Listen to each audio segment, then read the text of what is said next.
새롭게 단장한 엑스고스티드의 최상급 터프와 엑스고스티드.1 TF.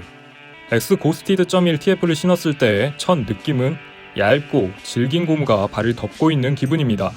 터프와 토박스부터 중족부를 덮고 있는 어퍼는 플루로 스킨으로 알려지는데요. 엑스고스티드.1 FG 버전의 어퍼와 동일한 구조로 보이는 플루로 스킨은 어퍼 안쪽으로 덮이는 청과 내부 쿠셔닝 소재가 없기 때문에 얇은 두께가 특징이죠. 소재 자체가 다소 뻣뻣해 보이지만 그 얇은 두께로 인해서 실제 착용했을 때에는 뻣뻣한 느낌이 강하지 않았습니다. 생각보다 발을 잘 감싸준다는 느낌인데요. 그래도 천연가죽의 유연함과는 거리가 있다는 점을 꼭 말씀드리고 싶네요. 그리고 터프와의 실루엣이 전체적으로 슬림하다고 느껴집니다. 마치 리액트 팬텀 GT 프로 TF처럼 토박스가 날카롭게 생겼는데요.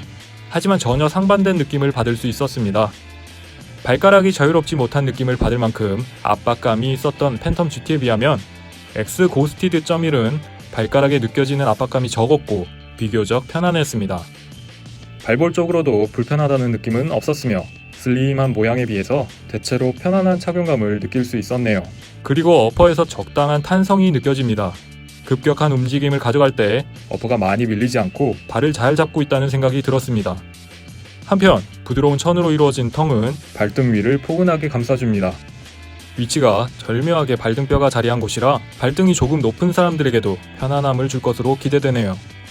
그런데 텅 끝부분을 부드러운 천이 아닌 뻣뻣하고 질긴 소재로 처리해 발목 앞쪽의 살을 지속적으로 누르고 있었습니다. 살이 눌리는 느낌은 들지만 실제 경기에서는 또 크게 신경 쓰이지 않았는데요. 경우에 따라서 불편하다고 느낄 여지는 충분하다고 생각되며 축구와 끈이 있는 상황에 아디다스 백큐핏의 실효성에 대해서는 개인적으로 의문점을 가질 수밖에 없네요.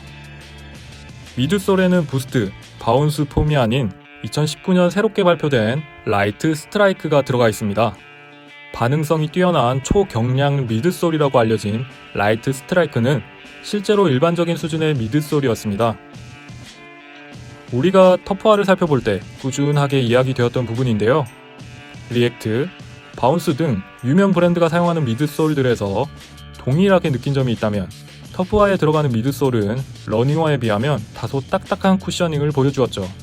혼용률, 압축률, 종목에 더 적합하도록 의도했든 그것이 아니었든 간에 사용자가 받아들인 느낌은 조금씩 다르다는 것만큼은 사실이었으며 이 점은 우리가 감안해야 할 부분인 것 같습니다. 일단 제가 경험한 라이트 스트라이크는 코파 20.1 TF에 들어간 바운스 폼과 굉장히 유사한 수준이었습니다. 한편 고무 아웃솔, 화살촉 모양의 스터드는 전반적으로 평범했고 부족함을 느낄 수는 없었습니다. 대체로 만족할 만한 수준이었네요. 올데프츠 리뷰어는 평소 착용하던 275mm 사이즈로 착용했습니다. 터프와 앞은 약 5mm 정도의 여유가 있었으며 개인적으로 적당하다고 생각하는 길이였습니다.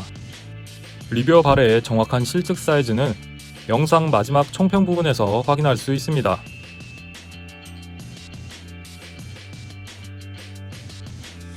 토박스와 중족부에 위치한 플루로 스킨은 얇고 매끈합니다. 매끈한 어퍼로 인해서 공이 미끄럽게 밀려나가는 기분을 느낄 수 있었고 얇은 어퍼는 확실히 공을 보다 잘 느낄 수 있었지만 소재의 뻣뻣함이 부드러운 느낌으로 이어지지는 않았습니다. 발등으로 축구공을 강하게 찼을 때는 탕! 하는 경쾌함을 느낄 수 있었는데요. 대신 발에서 느껴지는 강한 충격은 피할 수 없었습니다. 조금 더 단단하다고 생각되는 풋살공과 점점 더 낮아지는 기온은 상황을 더욱 불리하게 만드는 요소들이네요. 올데프츠 리뷰어가 착용해보고 느낀 별점과 한 줄 평입니다. 이번 리뷰 영상이 올스타분들에게 많은 도움이 되길 바랍니다.